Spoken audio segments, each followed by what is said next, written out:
Hello everyone, good evening, नमस्कार, जय हिंद, राधे राधे। मैं पीजीएस एजुकेटर रोहित कुमार स्वागत करता हूँ wifi study studios which is a part of an academy.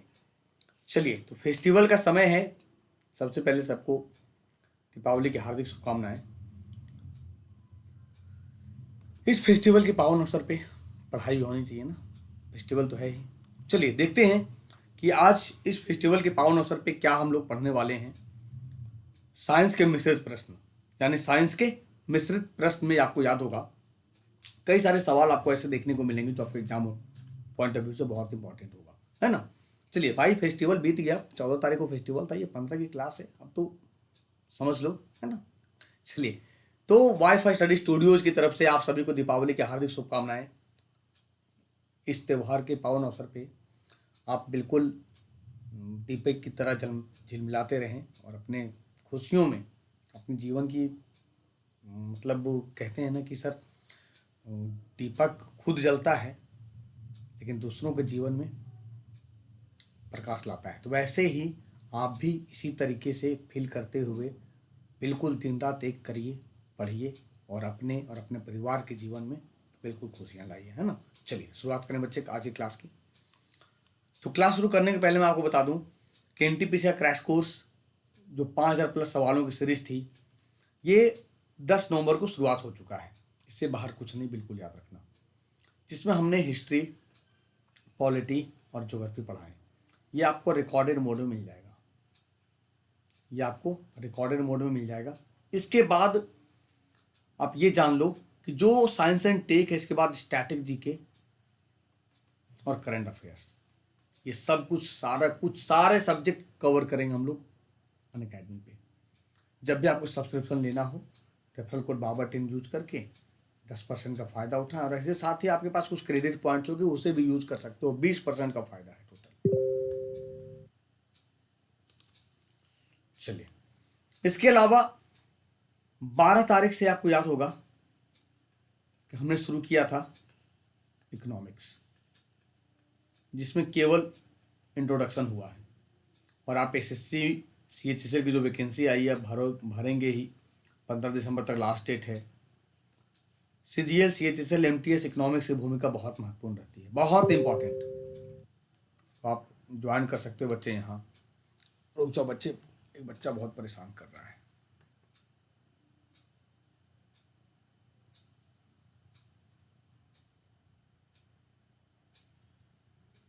ना, चलिए सवाल नंबर 1 आपके सामने की रहा। विच IIT has developed India's first micro processor शक्ति? किस IIT ने भारत का पहला माइक्रो प्रोसेसर शक्ति विकसित किया है? IIT Delhi, IIT Kharagpur, IIT Roorkee, IIT Madras. Which IIT has developed India's first micro processor शक्ति? किस IIT ने भारत का पहला माइक्रो प्रोसेसर शक्ति विकसित किया है? क्या होगा जवाब इसका? IIT मद्रास। हाल फिलहाल में IIT रुड़की ने एक ऐसा इक्विपमेंट बनाने का फैसला किया है जो बहता जल से विद्युत बिजली तैयार करेगा, विद्युत या बिजली इलेक्ट्रिसिटी जनरेट करेगा, तैयार करेगा। IIT रुड़की ने। सबसे पुराना IIT खड़गपुर वेस्ट बंगाल में, सबसे पुराना, याद रखना, ठीक है। तो भारत के पहले स्वदेशी माइक्रो प्रोसेसर शक्ति को भारतीय प्रौद्योगिकी संस्थान मद्रास द्वारा संचार और रक्षा क्षेत्रों में आयातित माइक्रो प्रोसेसरों पर निर्भरता को कम करने के लिए डिजाइन किया गया। यानी अब क्या होगा कि जो हम दूसरे देश पे डिपेंड हैं माइक्रो प्रोसेसर को लेके, वो निर्भरता कम होगा। अब हम खुद मेक इन इंडिया खुद तैयार करेंगे और यूज करेंगे। नाम क्या रखा गया? शक्ति, है ना। पावर मत करना, शक्ति। सवाल number 2, which platform selected 20 teams to curb fake news globally including India? Bharat सहित दुनिया भर में फर्जी खबरों को रोकने के लिए किस मंच ने 20 टीमों का चयन किया है? Facebook, WhatsApp, Instagram, Google. Which platform selected 20 teams to curb fake news globally including India? Bharat सहित दुनिया भर में फर्जी खबरों को रोकने के लिए किस मंच ने 20 टीमों का चयन किया है? क्या होगा? व्हाट्सएप। जैसा कि आपको पता है, कई सारे बच्चे ने फेसबुक लगाया। हमेशा समझना, व्हाट्सएप को अधिग्रहण कर लिया है फेसबुक। क्या किया है? अधिग्रहण कर लिया है फेसबुक। अधिग्रहण कर लिया है फेसबुक, याद रखना। तो क्या होगा? WhatsApp is correct. ठीक है। फेसबुक के स्वामित्व वाले व्हाट्सएप ने दुनिया भर के 20 शोध टीमों का चयन किया, जिसमें भारत के विशेषज्ञ और भारतीय मूल के लोग शामिल हैं, जो गलत सूचना फैलने की दिशा में काम करेंगे और फर्जी खबरों पर अंकुश लगाने के लिए क्या अतिरिक्त कदम उठा सकते हैं। तो फेक न्यूज आता है, जो पूरा मतलब फेक न्यूज के कारण पूरी दुनिया उथल मुथल मच जाती है, कहीं हिंसा देखने को मिलता है, कहीं कुछ देखने को मिलता है, उस पर कंट्रोल लगेगा, है ना। सवाल number 3, which country is planning to launch its own artificial moon in 2020? कौन सा देश 2020 में अपना कृत्रिम चंद्रमा लॉन्च करने की योजना बना रहा है? तो 2020 बीतने को है, इसने शुरुआत भी कर दी, दिखा भी। कौन सा देश है? अब बच्चे कहेंगे सर चंद्रमा बनाते बनाते ये कोरोना बना दिया। बिल्कुल, चाइना की बात कर रहे हैं। तो चाइना 2020 तक अपना कृत्रिम चंद्रमा लॉन्च करने की योजना बना रहा, बना भी लिया। और चेंगदू शहर ने शहर के स्ट्रीट लाइट्स को एक ऐसे उपग्रह से बदलने की योजना का खुलासा किया है जो वास्तविक चंद्रमा की चमक को बढ़ाएगा। आई बस समझ में? यानी कोरोना साहब ने बनाया, चंद्रमा के चक्कर में बनाया, क्या पता कहां बनाया, कौन? चीन है। ठीक है, क्लियर बच्चे? कृत्रिम चंद्रमा 10 से 80 किलोमीटर के व्यास वाले क्षेत्र को प्रकाश मिलाने में सक्षम होगा। 10 से 80 किलोमीटर तक ये लाइट करेगा। एक चीज हमेशा मैंने, जबकि आपको पता है मून का कोई अपना लाइट नहीं है, सैटेलाइट है ना, प्लैनेट का भी अपना लाइट नहीं है। ग्रह का अपना लाइट है क्या? नहीं है। ग्रह का अपना लाइट है? पृथ्वी का अपना लाइट है? नहीं है। याद रखना, स्टार का अपना लाइट है,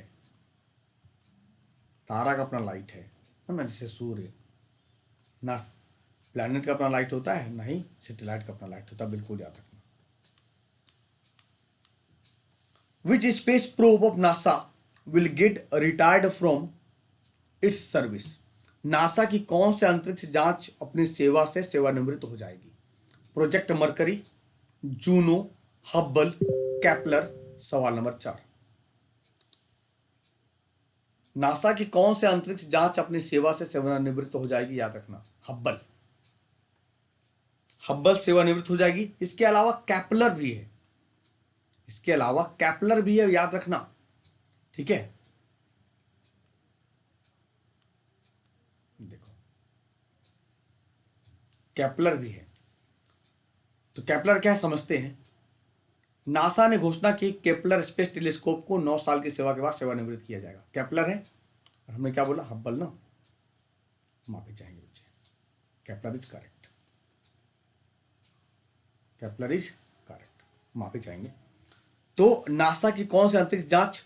कैप्लर अपनी सेवा से सेवानिवृत्त हो जाएगा, क्योंकि नासा ने घोषणा की है कि केपलर स्पेस टेलीस्कोप को 9 साल की सेवा के बाद रिटायर कर दिया जाएगा, सेवानिवृत्त कर दिया जाएगा। कैप्लर नासा का पहला ग्रह हंटिंग मिशन था और इसने 2009 के बाद से 2600 ग्रहों की खोज की है। कितने ग्रहों की खोज की है? 2600 ग्रहों की खोज की। सोचो 11 साल में इसने 2600 ग्रह खोज लिया। 2600 ग्रह, क्या बात है। सवाल number 5, presence of which of the following salts in water causes blue baby syndrome? निम्नलिखित में से कौन सा लवण पानी में ब्लू बेबी सिंड्रोम का कारण बनता है? Sulphate, chloride, carbonate, nitrate. सवाल नंबर 5, कौन सा लवण पानी में ब्लू बेबी सिंड्रोम का कारण बनता है? सल्फेट होगा, क्लोराइड होगा, कार्बोनेट होगा या नाइट्रेट होगा? सवाल नंबर 5 क्या होगा, जरा बताइए जल्दी। तो presence of which of the following salts in water causes blue baby syndrome? Nitrate. Blue baby syndrome के लिए कौन जिम्मेदार है? नाइट्रेट जिम्मेदार है। कहता है ब्लू बेबी सिंड्रोम का सबसे आम कारण नाइट्रेट से दूषित जल है। After a baby drinks formula made with nitrate rich water, the body converts the nitrate into nitrites. Nitrate युक्त पानी के साथ एक बेबी ड्रिंक फार्मूला बनाने के बाद शरीर नाइट्रेट्स को नाइट्राइट्स में बदल देता है। इसमें नाइट्राइट्स में बदल देता है, बिल्कुल याद रखना। ये नाइट्राइट क्या होते हैं, शरीर में जो हीमोग्लोबिन है उससे बॉन्ड बनता है और बॉन्ड बनने के बाद ये कन्वर्ट हो जाता है मेथेमोग्लोबिन में, जो ऑक्सीजन ले जाने में असमर्थ होता है, जिससे हम सांस लेने में प्रॉब्लम होता है बच्चों को, है ना, याद रखना। जब वही हाल है कार्बन मोनोऑक्साइड, ये तुरंत हीमोग्लोबिन से रिएक्ट करेगा और बॉन्ड बनेगा, याद रखना। In which of the following plants we can find leghaemoglobin, निम्नलिखित में से किस पौधे में लेग हीमोग्लोबिन पाए जाते हैं? किस पौधों में लेग हीमोग्लोबिन पाए जाते हैं? Wheat, soybean, potato, tomato. सवाल नंबर 6, किस पौधे में लेग हीमोग्लोबिन पाए जाते हैं? गेहूं में, सोयाबीन में, आलू में, टमाटर में, क्या होगा? In which of the following plants we can find leghaemoglobin, किस पौधे में लेग हीमोग्लोबिन पाए जाते हैं?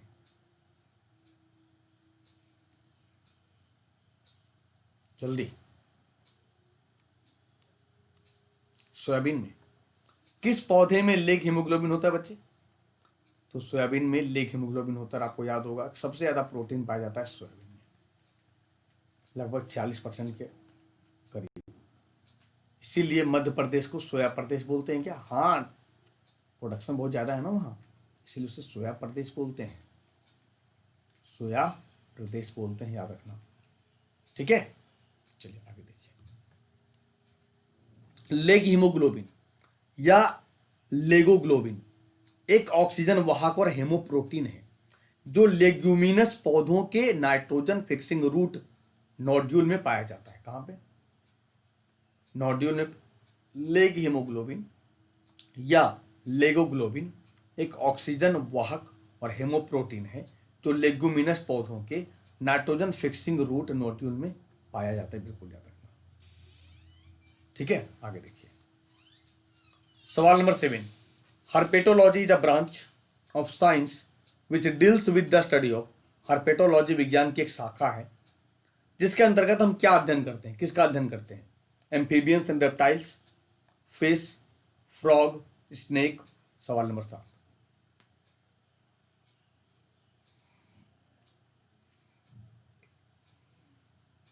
क्या होगा? अब देखो, फिश एम्फीबियंस है, रेप्टाइल्स नहीं।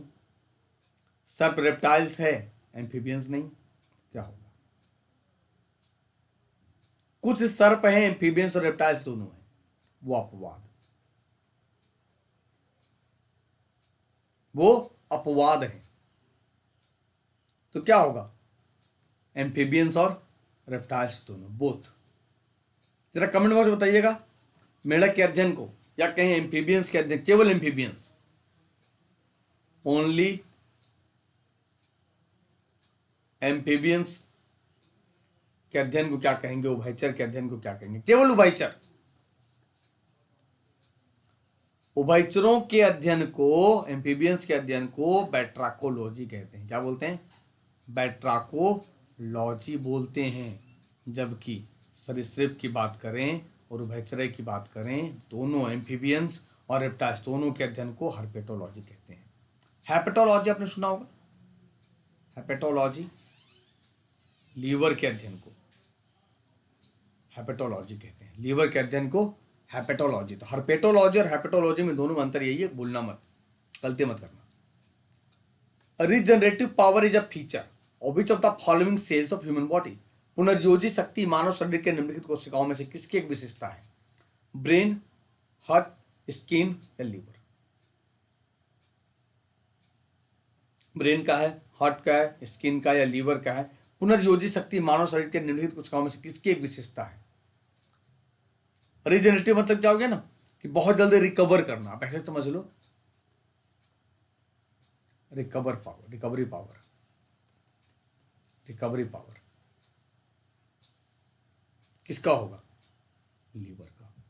सिंपल सा एग्जांपल सोचो कि भैया जब डिसेंट्री होता है, लूज मोशन होता है 1 से 2 दिन, फिर तो ठीक हो जाते हैं, हो जाते हैं ना। सबसे बड़ा ग्लैंड मानव का, तो रीजनरेटिव पावर किसकी विशेषता है? एक लीवर की विशेषता है। कई सारे बच्चे के दिमाग में मस्तिष्क आएगा, सर मस्तिष्क क्यों नहीं होता है? हम भी तो बिल्कुल जाग जाते हैं अच्छे तरीके से, बिल्कुल जागते हैं, लेकिन मस्तिष्क जस्ट अपोजिट है। अच्छा आओ कुछ इसी से मिलता जुलता सवाल देख लेते हैं, समझ में आ जाएगा। यकृत एकमात्र ऐसा अंग है, ऑर्गेन है, जो रिजनरेट करने की शक्ति रखता है, क्षमता रखता है। जबकि सवाल ये देखो आपके सामने है कि list generative power is a feature of which of the following sales of human body. निम्नतम जेनेटिक पावर मानव शरीर के निम्नलिखित कोशिकाओं में से किसकी एक विशेषता है? ब्रेन, हार्ट, स्किन या लीवर। निम्नतम जेनेटिक पावर मानव शरीर के निम्नलिखित कोशिकाओं में से किसकी एक विशेषता है? तो आपको जब पता था, अभी मैंने बताया, हिंट किया कि जल्दी से रिकवर करने की शक्ति लीवर को है। और लिस्ट जनरेटिव पावर मतलब क्या है कि एक बार हम कॉमा में चल गए ना तो फुल स्टॉप लग जाता है, बिल्कुल ब्रेन सेल डेड हो गया। तो ब्रेन, मस्तिष्क के पास जो जेनेटिक पावर है, यानी पुनर्योजी की बहन कहें, पुनर्योजी शक्ति कहें, जो भी हमने देखा निम्नतम है, कम है, बिल्कुल कम है ना, बिल्कुल याद रखना। और सबसे बड़े अगर हमारे पूरे बॉडी पार्ट का जो भाग है वो स्किन है, पूरे बॉडी का। सवाल number 10, which of the following fishes does not have central nervous system. निम्नलिखित मछलियों में से किसमें केंद्रीय तंत्रिका तंत्र नहीं होता है? Dog fish, cuttle fish, jelly fish, star fish. क्या होगा? एक और ऑप्शन देते चलो, दीपावली तोहफा गिफ्ट। सी हॉर्स, समुद्री घोड़ा कहते हैं इसे।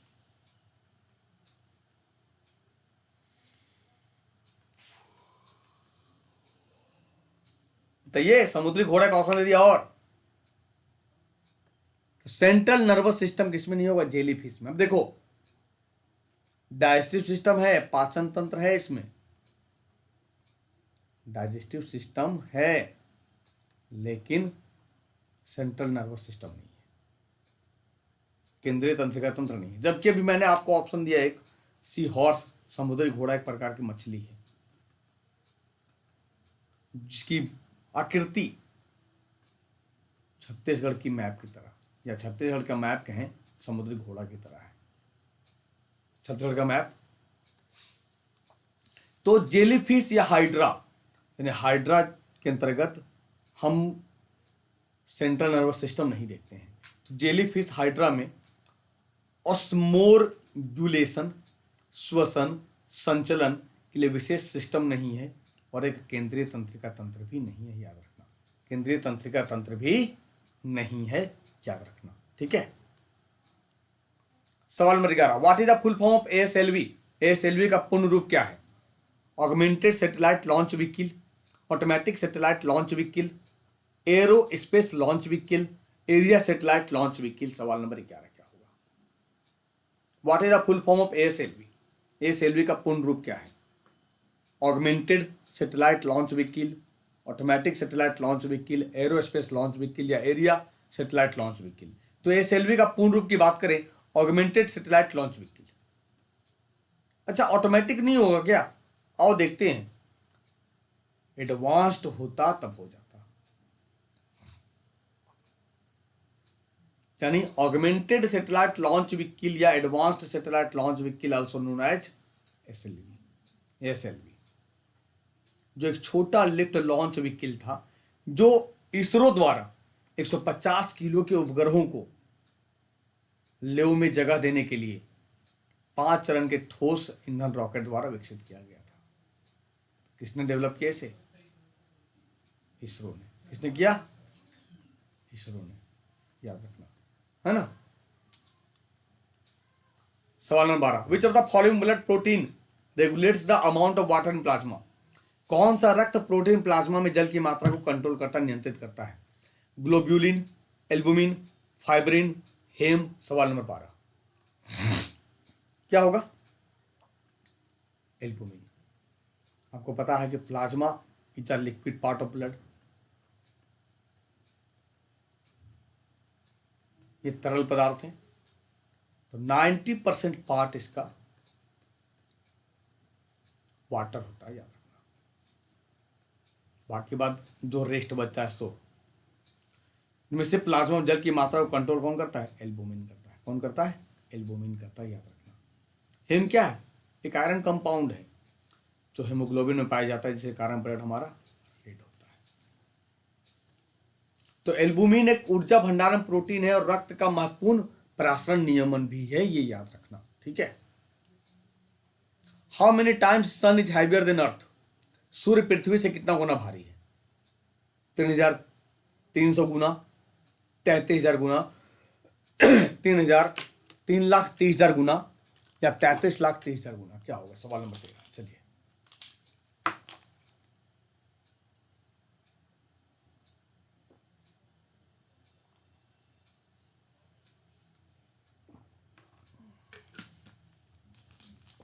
बताइए।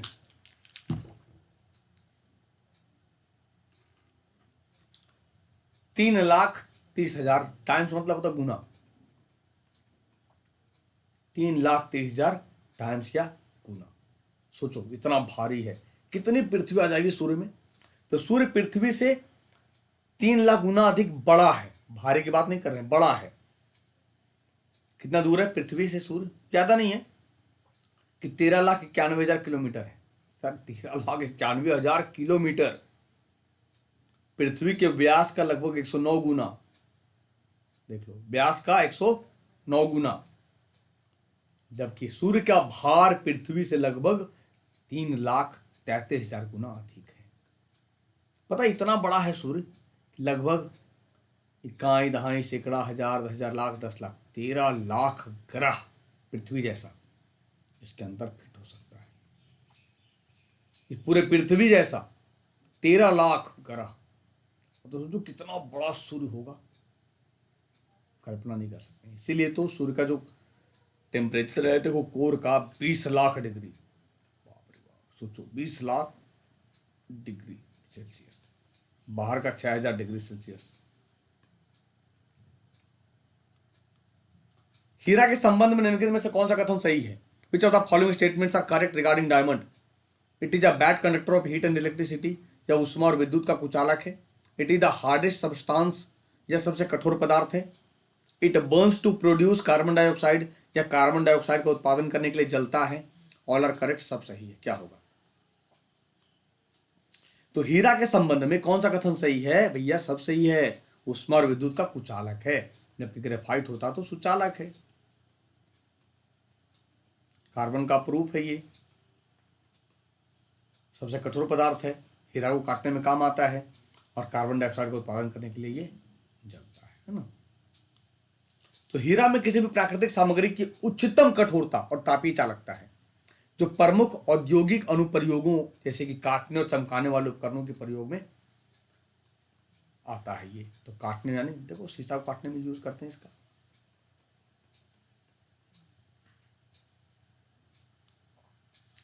विच of the following is an element? कौन सा एक तत्व है? एल्यूमिना, पीतल, ग्रेफाइट या सिलिका? सवाल नंबर 15 बताइए कौन सा एक तत्व है? बिल्कुल आसान सवाल है, एल्यूमिना।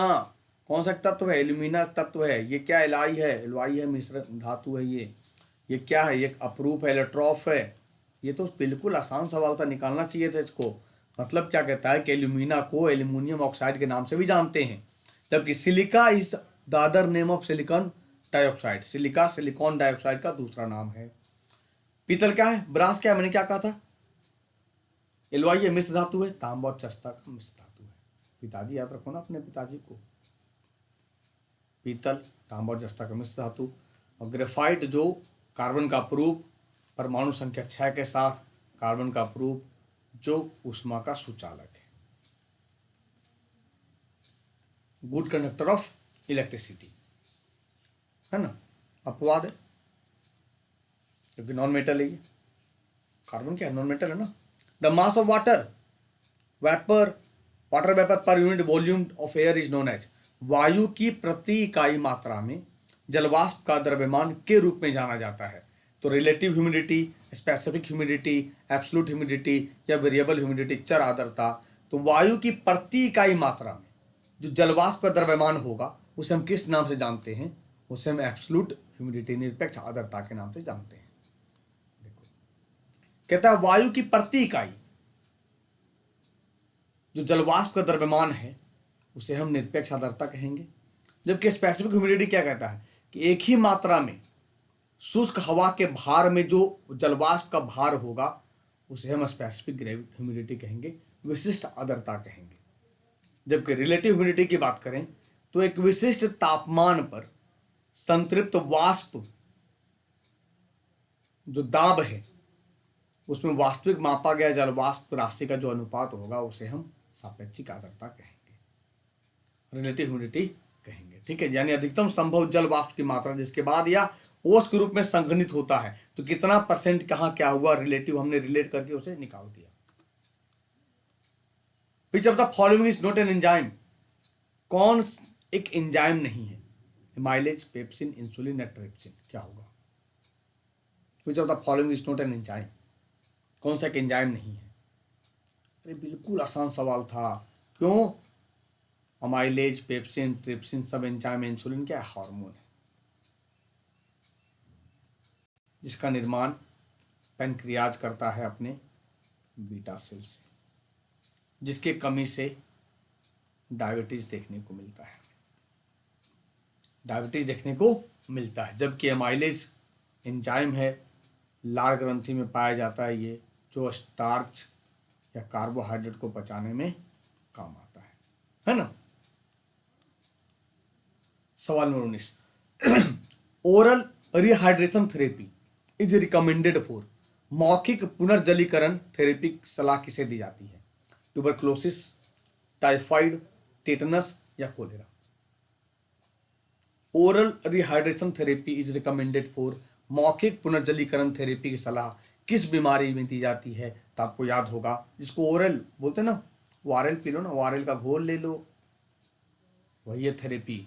हैजा, कोलेरा, डिसेंट्री जो कहते हैं, लूज मोशन, यानी हम सीधा समझ लो कि शरीर में जल की कमी जब महसूस होगी तब ओआरएल का घोल दिया जाता है, जो क्या होगा? नमक और शक्कर का घोल होता है। ये नमक और शक्कर का घोल होता है। That means oral rehydration therapy एक प्रकार का द्रव प्रतिस्थापन है जिसका उपयोग निर्जलीकरण को रोकने और इलाज के लिए किया जाता है, विशेष रूप से जब दस्त देखने को मिलता है। विशेष रूप से दस्त जब होता है तब ये देखने को मिलता है। डायरिया जो कहते हैं हम लोग, है ना, डायरिया कैसे होता है? दूषित जल पीने से। इसमें मामूली मात्रा में चीनी और लवण युक्त पानी पीना शामिल है, विशेष रूप से सोडियम और पोटेशियम। जबकि ये दोनों चाकू से, ऐसे धातु हैं जो चाकू से आसानी से कट सकते हैं। The main constituent of vinegar, सिरका का मुख्य घटक क्या होगा? Citric acid, ethanoic acid, ascorbic acid या कोई नहीं? तो आपको मैं बता दूं कि सिरका का मुख्य घटक क्या है? इथेनोइक एसिड है। The main constituent of vinegar ethanoic acid. कुछ और नाम से जानते हैं, कुछ मैं कई बार बता चुका, इसको याद होगा आपको। खट्टे फल में साइट्रिक एसिड होगा। क्लियर है? समझ में आ रहा है ना बातें? समझते हैं। तो एसिटिक एसिड जानते हैं इसे हम, एथेनोइक एसिड भी कहते हैं। CH3COOH कार्बोक्सिलिक एसिड का एक सबसे महत्वपूर्ण भाग है, महत्वपूर्ण रूप है।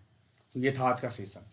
उम्मीद करते हैं सेशन से कुछ नया सीखा होगा आपने, और धीरे धीरे अब NTPC की जो तैयारी आपकी और अच्छे से हो रही होगी। और अगर नहीं तो आप जो 5000 प्लस सवालों की सीरीज है आप ज्वाइन कर सकते हो इसमें, रेफरल कोड बाबा 10 लगाकर। इसमें अभी साइंस एंड टेक चल रहा है बच्चे, क्योंकि हिस्ट्री, ज्योग्राफी, पॉलिटिक्स कवर हो गया है। इसके बाद आपको स्ट्रैटेजी के, करंट अफेयर सब कुछ कवर कराएंगे हम। साथ ही आपको पॉलिटी सब हो ही गया, रीजनिंग और मैथ से भी क्लास मिल जाएंगे जिनसे आप पढ़ना चाहते हो। जिस भी एजुकेटर का नाम ले लो जो पढ़ा रहे होंगे रेलवे में, है ना। इसके अलावा आप ज्वाइन कर सकते हो हमारे साथ अनअकैडमी पे SSC में, जहाँ इकोनॉमिक्स शुरू हुआ है 12 तारीख को। कोई भी अनअकैडमी सब्सक्रिप्शन लेना हो, रेफरल कोड बाबा 10 लगाकर आप ज्वाइन कर सकते हो। 10% का फायदा होगा। इसके साथ ही साथ आपके पास क्रेडिट पॉइंट्स होंगे, आप 10% का फायदा वहाँ से उठा सकते हो बच्चे। ठीक है, कैसे ज्वाइन करें? सबसे पहले अनअकैडमी लर्निंग ऐप डाउनलोड करें, उसे ओपन करें, अपना मोबाइल नंबर डालें, 6 डिजिट OTP को वेरीफाई करें फ़ोन नंबर से। इसके बाद अपना गोल सिलेक्ट करें। देखो यहाँ पे जो 3 लाइन बनी है, यहाँ पे गोल सिलेक्ट करें, SSC एग्जाम या रेलवे एग्जाम। जैसे गो सिलेक्ट करेंगे फिर गेट सब्सक्रिप्शन पे क्लिक करेंगे। क्लिक करने के बाद पूछा जाएगा कितने मंथ का। मैं हमेशा कहता हूँ देखो भी एसएससी का प्राइस हाइक होने वाला है, 12 महीना कम से कम, ना तो 24 महीना, क्योंकि सारे सब्जेक्ट एक साथ में पढ़ेंगे ना, कहाँ जाएंगे। Maths, reasoning, English, GS, railway में reasoning, math, GS. Referral code use करें बाबा 10, 10% का फायदा होता है। 1 साल का फी एसएससी का 6,000 का, रेलवे का 5,000 का, 10% उठाएंगे फायदा तो कम हो जाएगा, है ना। आप क्रेडिट कार्ड या डेबिट कार्ड जैसे पेमेंट करना चाहें, जैसे पेमेंट करना चाहेंगे, यहाँ एक ऑप्शन देता है रिडीम पॉइंट। अगर आपके पास कुछ पॉइंट हैं क्रेडिट पॉइंट, तो उससे भी आप 10% का फायदा उठा सकते हो, है ना, रेफरल कोड बाबा 10 लगाकर। अगर बच्चे अच्छा लगा हुआ सेशन आज का तो लाइक करना, शेयर करना अपने दोस्तों के साथ। मिलते हैं नए सेशन में, तब तक के लिए